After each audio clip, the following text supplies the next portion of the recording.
സർവം കൃഷ്ണാർപ്പണമസ്തു. പണ്ടൊരിക്കൽ ഗുരുവായൂർ ക്ഷേത്രത്തിൽ ഭർത്താവിനെ നഷ്ടമായ ഒരു യുവതി ഭക്തിയിൽ മുഴുകി ഭജന ഇരിക്കുവാൻ വേണ്ടി വന്നു. നിർമാല്യം മുതൽ രാത്രി വൈകി പൂജ കഴിഞ്ഞ് നട അടയ്ക്കുന്നത് വരെ അവൾ ഗുരുവായൂരപ്പൻ്റെ സ്മരണയിൽ മുഴുകി ഭക്തിയോടെ ക്ഷേത്രത്തിൽ ഇരുന്നു. നട അടച്ചു കഴിഞ്ഞ് കൃഷ്ണനാട്ടം കളി തുടങ്ങി. അത് കാണുന്നതിനിടയിൽ ഒരു ചെറുപ്പക്കാരൻ അവളെ നിരീക്ഷിച്ചു കൊണ്ടിരുന്നു. എന്നാൽ അവളാകട്ടെ നിഷ്കളങ്കമായ ഭക്തിയിൽ മാത്രമായിരുന്നു ലയിച്ചിരുന്നത്.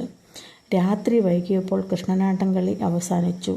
ക്ഷേത്രം തുറക്കാൻ ഇനിയും മണിക്കൂറുകൾ ബാക്കിയുള്ളതിനെ കൊണ്ട് കുളക്കടവിൽ പോയി സ്നാനം ചെയ്തിട്ട് വരാൻ അവൾ തീരുമാനിക്കുന്നു. അവിടെ ആരും ഉണ്ടായിരുന്നില്ല. നല്ല നിശബ്ദതയായിരുന്നു. സ്നാനം ചെയ്യാൻ വേണ്ടി ഇറങ്ങുമ്പോൾ ചെറുപ്പക്കാരൻ അവളുടെ പിന്നാലെ എത്തി മോശമായി അവളുടെ കയ്യിൽ പിടിച്ചു. പേടിച്ചു വിറച്ച അവൾ ഉറക്കെ അലറിക്കരഞ്ഞു, എൻ്റെ കൃഷ്ണ, ഗുരുവായൂരപ്പ, രക്ഷിക്കണേ.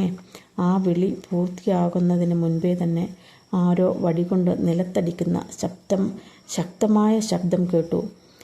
ഇരുനിറമുള്ള കാക്കി വസ്ത്രധാരിയായ ഒരാൾ, ഒത്ത വണ്ണവും ഉയരവുമുള്ള ഒരാൾ, കണ്ണുകളിൽ ഭയങ്കര ദേഷ്യവുമായി അവിടെ നോക്കി നിൽക്കുന്നു. പേടിച്ചു വിറച്ച് ആ ചെറുപ്പക്കാരൻ ഓടിപ്പോയി. ആ രൂപം പറഞ്ഞു, പേടിക്കണ്ട, ഞാൻ ഈ ക്ഷേത്രത്തിലെ കാവൽക്കാരനാണ്. പെൺകുട്ടി. യുവതി ഭയവും ഭക്തിയും കലർന്ന് നിന്നു. അവൾ ദർശനം നടത്തി ഭജനം പൂർത്തിയാക്കി. അവളെ രക്ഷിച്ച ആ വ്യക്തിയെക്കുറിച്ച് ദേവസ്വം ബോർഡിൽ അന്വേഷിച്ചു. എന്നാൽ രാത്രികാലങ്ങളിൽ കുളക്കടവിൽ കാവലിനായി ആരും നിയമിക്കപ്പെട്ടിട്ടില്ലായിരുന്നു. ദേവസ്വത്തിൽ ജോലി ചെയ്യുള്ളവർ അല്ല എന്നും അധികാരികൾ പറഞ്ഞു.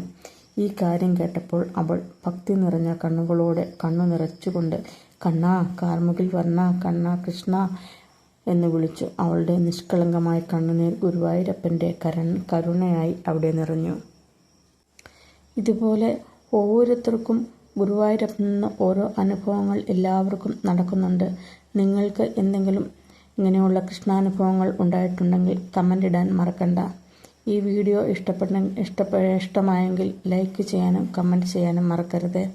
അത് എനിക്കൊരു നല്ല ഉത്തേജനമാകും. വീണ്ടും വീണ്ടും ഇതുപോലെയുള്ള വീഡിയോ ഇടാനായിട്ട് സാധിക്കും. അതൊരു പ്രചോദനമാവും. ഹരേ കൃഷ്ണ, ഹരേ ഗുരുവായൂരപ്പ, മാധവ.